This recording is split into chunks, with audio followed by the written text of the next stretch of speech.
Hey everybody, today is April 12th, and today the market was down slightly.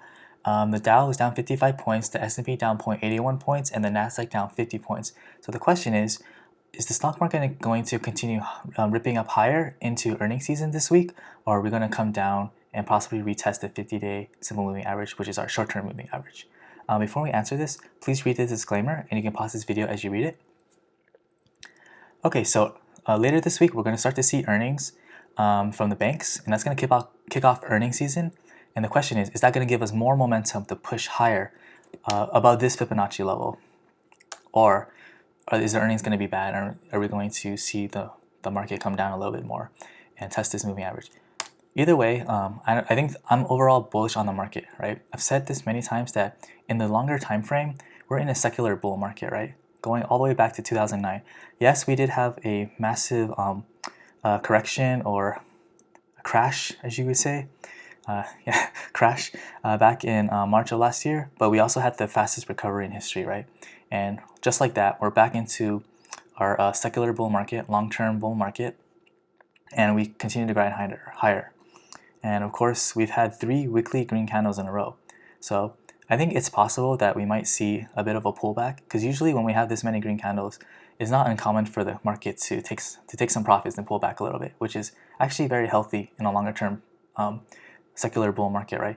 When the market is going up, we want it to grind higher slowly and to pull back every once in a while before going higher, right? This is where our moving averages are for, not only to tell us the direction of the market, the momentum of the market, but to also keep the market in check a bit, right? If the market comes down and touches these moving averages every once in a while, that's very healthy, and that's going to help us sustain this uptrend a lot more than if it just goes parabolic straight up, right? Because when the market goes a lot higher, a lot quicker than people than it can sustain, it tends to crash a lot harder as well, right? Like over here in September and October, and that's going to lead to corrections rather than just pullbacks, right?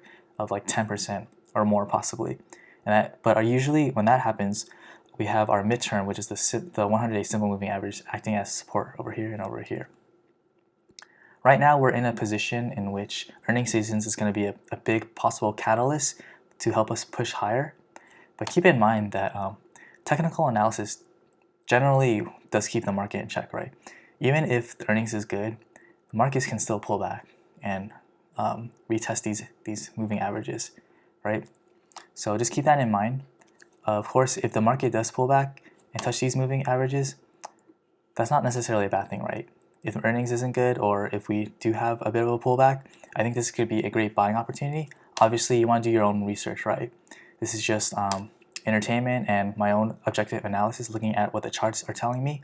I can't tell you what to do. I can't tell you what to buy. So always do your own due diligence and make your own decisions. But overall, and I've been saying this over again, that I'm optimistic and bullish for the market over the next few years. But of course, some pullbacks every now and then is healthy for the market. Overall, on the daily chart, momentum building up to the positive, to the upside, I can see us coming up a lot more. RSI is starting to get into overbought territory, but that's not necessarily a bad thing, right? In a bull market, RSI being overbought is not necessarily a bad thing. It could stay here, elevated levels, for a lot longer than people expect while the market grinds higher. So, but also keep in mind that we also have a gap over here that we talked about last week, and this gap may or may not fill depending on how the earnings does. And if we look at the historical price action, we can see that these gaps usually do fill eventually. They don't have to fill. There's no rule that says it has to fill, but due to the natural volatility of the markets, gaps usually do fill, right? Like this gap took a couple of days, but this gap took a month, right? Over here, starting in February, filled in March, right? So it's possible we might see a scenario where this gap that we started last week could come up and fill maybe sometime next month. So just keep that in mind, just something to keep in mind. Of course, like I said, gap, there's no rule that says it has to fill, but naturally the market's volatility, most gaps do end up filling, right? We also talked about how the VIX has come down and filled the gap up that we made last March. It took about a year to get there.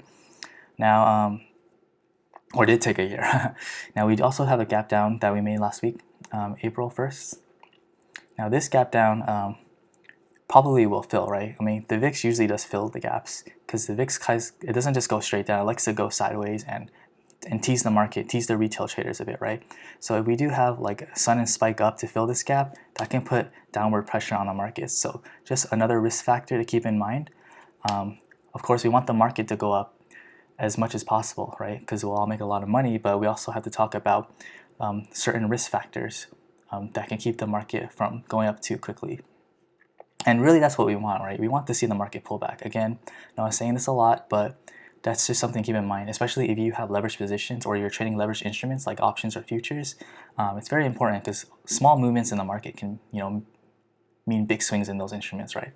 So yeah, just to summarize, earnings season is kicking off later this week with earnings from the banks. I'll update you on Wednesday, and we'll see how those earnings affect the market. I'm expecting earnings to be good. I'm expecting the market to continue higher, but of course, we can't discount the fact that the market will pull back every now and then, right? That's healthy in a bull market, and so just to keep that in mind as we head into earnings season. If you found this video helpful, please like this video, leave a comment below, and subscribe for updates. Thank you all so much for watching this video and for all your support, and have a great day.